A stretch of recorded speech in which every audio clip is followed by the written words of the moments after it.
Hey guys, so we made a little progress here. So I'm just gonna give a rundown since I don't know if you haven't ever watched any of my other videos. I'll just do a quick rundown in this of what I'm using and what parts I have on here. So all right, we got brake lines done here. Well, not done, but installed, at least on the chassis side. So these are brand new. When I built the car last time, these are Right Stuff brand stainless brake lines. These are direct fit for a G-body. I believe I got them on Summit Racing.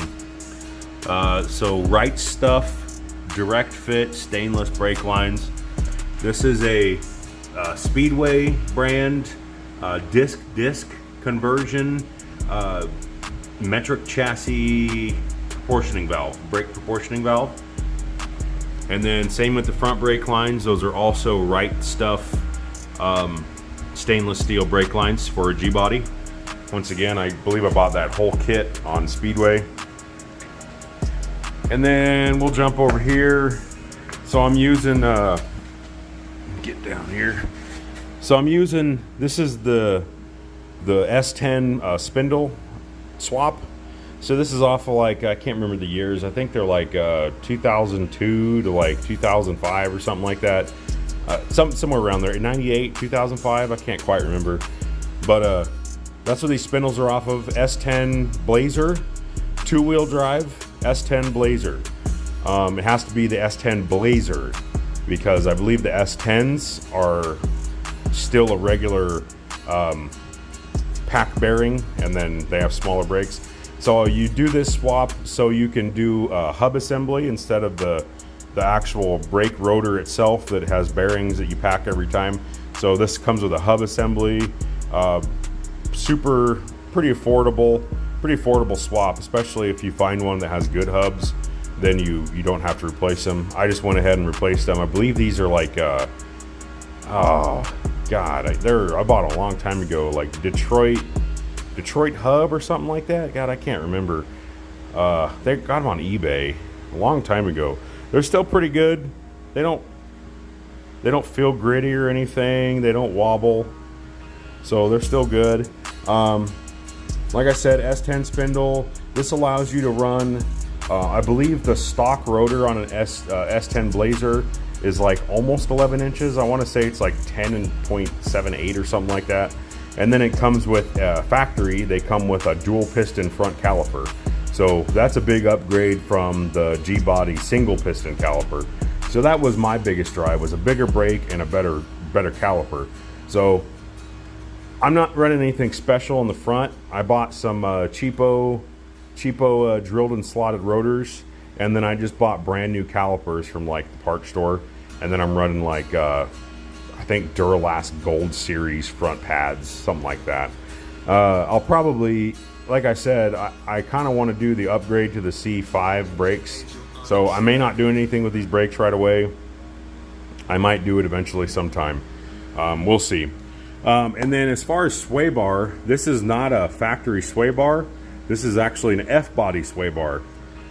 So if you do some research, the IROC sway bars will actually swap into these. All the F-body sway bars will, but like the IROC, the GTA Transams, Z28s, all those sway bars fit in these things, especially if you don't have like I believe it's the W3 pack, W3 package that some of these G-bodies came with. So I can't remember the dimensions of this thing, but it's a lot thicker than the stock sway bar. So bigger sway bar, better handling. I got that out of a junkyard a long time ago. Super cheap swap, bolts right in. And then I'm running just like some Prothane sway bar bushings. And then this is also a IROC steering box. This is what they call a Z box. So this is a quick ratio box that came factory on like the Z28s and IROCs, I believe. I can't quite remember lock to lock what they are. I want to say lock to lock, these things are like 8 or something, 8 turns, 8 full turns. I can't quite remember. I'd have to look that up, but you can do your own research on that. This is a big swap for these two, performance swap. So it's a quick ratio box basically out of a F body. Bolts right in. This particular one, this arm, what is that, the fitment arm? Can't think of what that one's called, but anyway, the steering box arm here. When I bought this, I thought I was gonna have to switch that arm, but I set them both next to each other, the stock box and this one. The arm angle is exactly the same, so is the length, and so is the hole for the center link, the drag link. So I didn't even swap arms on this thing, it just bolted right in. So that's my upgrades to this chassis, besides the obvious, besides the coilover, spone, whatever. Everything's brand new. As far as attachment for these brake lines, so these are the stock brake line bolts, what they used factory. All I did was take these are Adele clamps, cushion clamps. All I did was wallow out these cushion clamp holes, and then I just used the stock bolts and put them all in the stock locations. As you see through here, just kind of got them in the factory positions. Goes all the way up into there. I want to put another one here, which is probably just going to be like a self-tapping situation. Probably get another clamp to put right here. I never did that before, and I just feel like this is too much. See how much that moves? So I feel like that's a long run from what, right here to all the way over here. I'd like to get one right in the middle of that thing to give a little more support to that brake line. So there you go. That's a kind of a rundown of my chassis and suspension. I'm gonna get the calipers all cleaned up, and then I'm gonna go ahead and shove on those rotors, and I'll cut you back when I get that shit all installed. All right, guys, cutting you back on. So now we got all the brakes installed. So like I was saying, these are S10 Blazer front spindles. And then that way you can run a larger brake than stock. And you can also run these dual piston calipers. And like I said, I'm not really too concerned with cleaning those up. I'm probably not even gonna run them for that long, and they still look pretty decent. I clean them up with like a little bit of brake cleaner on a rag and just kind of brighten them up a little bit. I also sanded the surface of these, kind of scuffed it both directions.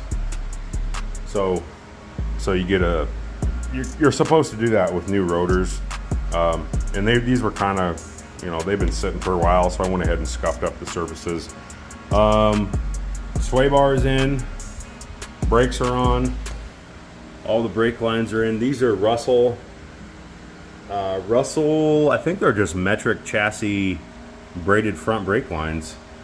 Yeah, and then they connect right into the brakes I have, the brake lines.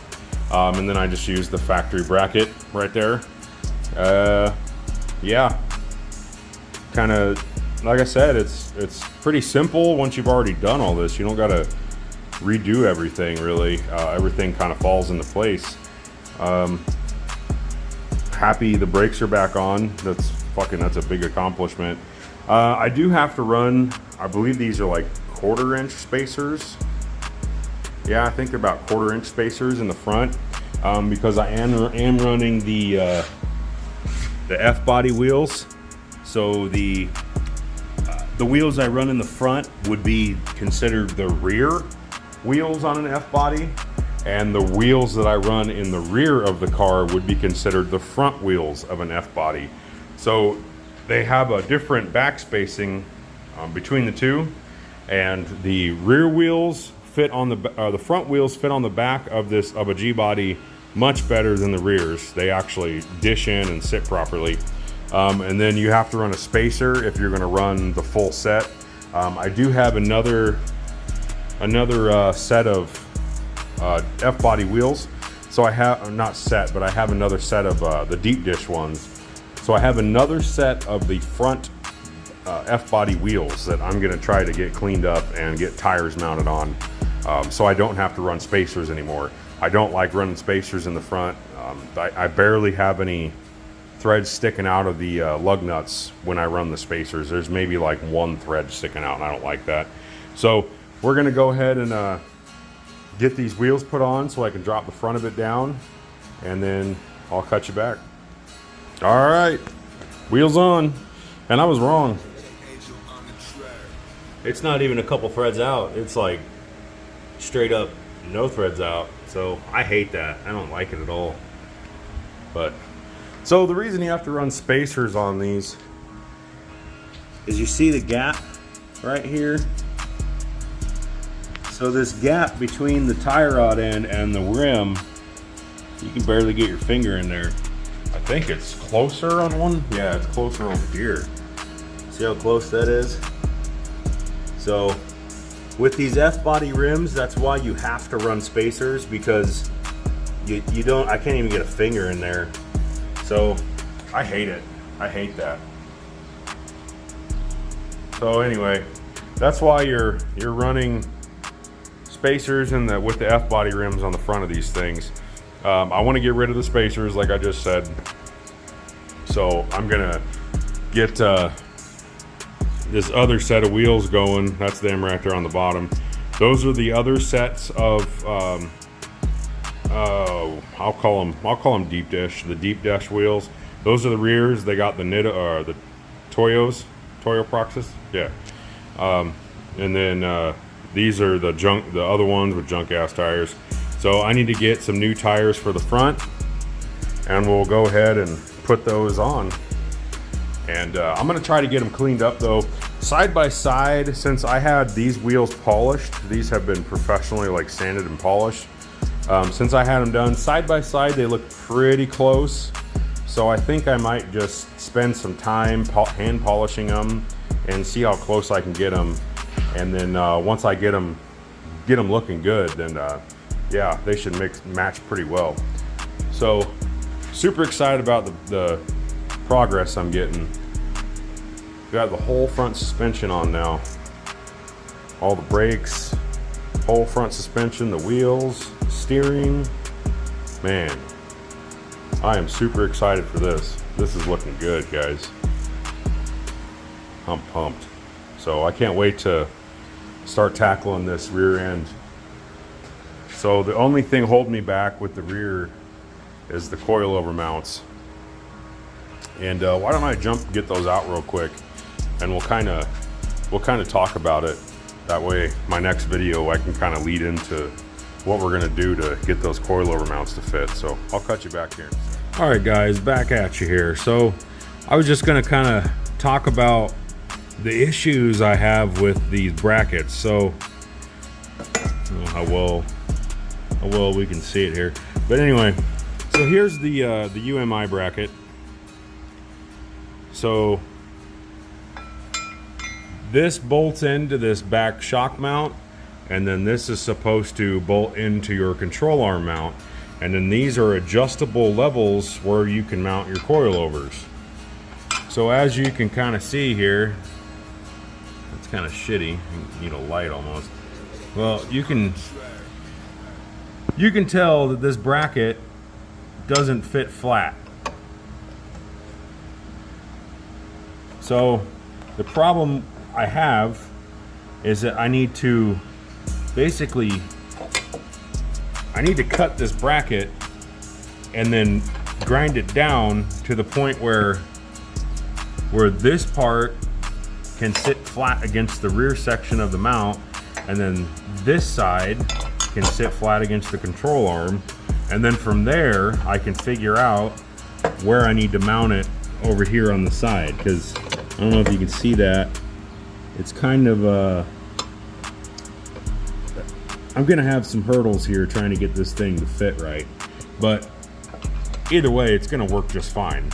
All I need to do is we're gonna cut it right here at the weld, right here and right here, and then I will mount this plate first in the location I need it, and then I'll slowly start grinding probably this section down until I can get the right angle, because really all that needs to happen is this bracket needs to just come this way, which means I need to kind of grind this piece down a little bit, and then we'll just re-weld the whole thing, and I'll probably end up getting this all re-powder coated along with a few other things. I got a few other things that I want to get powder coated before I actually finish this up. So excuse me, this will be the next next hurdle we got, getting our UMI mounts to fit on these QP mounts. I still got to clean up this rear end, probably just dust it off. I don't know how far I'm going to go with it. I might even throw some fresh paint on it, I'm not sure. I'm going to make or buy some new brake lines for this, because they're kind of a rat's nest up there. I bought an 8.8 brake line kit from a Mustang. It worked out okay for the time being, but I either need to need to cut these and reflare them and then mount them, or I need to just find different brake lines. Quick Performance actually sells a braided line kit for a rear end, so I might do some research on that and see if I can just straight run braided lines all the way up to the chassis mount up there on the back. So we'll see. Like I said, the next hurdle here is going to be, I'm going to start tackling these brackets. It's been a long time. I had a lot of people asking me questions about them way back when. So we're going to get these brackets set up, and I'm going to try to start getting working on these. I need to figure out how to mount these coilovers. So once we do that, then we can put the rear suspension back in the car, and we'll have the whole thing rolling again. So hopefully a few weeks. Going to be working a lot coming up here this week, probably next few weeks. Got a lot of overtime coming, so I'm going to get in here as much as I can, probably just on the weekends. We'll see how work goes. So all right guys, thanks for tuning in, and keep tuned, because like I said, I'm going to start figuring out how to get these rear UMI coilover mounts to work on these QP brackets. So all right guys, have a good one.